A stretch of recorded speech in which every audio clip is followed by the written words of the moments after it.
रामगढ़ और इसके गिरदोनवा में बारिशों का सिलसिला जारी है। देही इलाकों में शदीद बारिशों के बायस किसान परेशान। कपास, मिर्च, प्याज और मौसमी सब्जियों की फसलों को काफी नुकसान पहुंचा है। बारिशों से शहर के नशीबी इलाके ज़ेरे आब आ गए हैं। तफसीलात जानते हैं अपने नुमाइंदे इशफाक सुलहरी से। ये मानसून के 5वें स्पेल की बात की जाए तो इस वक्त सिंध के दिगर अजला की तरह सांगड़ में भी इस वक्त तेज जो बारिश का सिलसिला जारी है।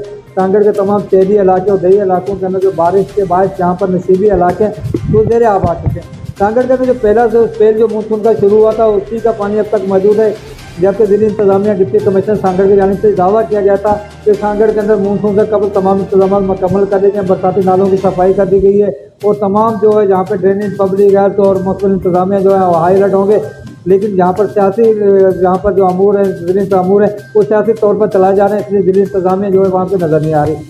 नशीबी इलाकों के अंदर जहाँ पर पानी जो घरों में मौजूद है और कई छतें गिरने का वाक़यात जो है रूनमा आ चुके हैं और जिले अगर आने वाले दिनों के अंदर अगर जिले इंतजामिया ने फौरी तौर पर सांगड़ के अवाम को जहाँ पर रिलीफ ना दिया, पानी ना निकाला गया तो जहाँ पे सांगड़ के अवाम मज़ीद मुतासर होगी और जहाँ पर कई बीमारियाँ यहाँ पे फूट चुकी हैं।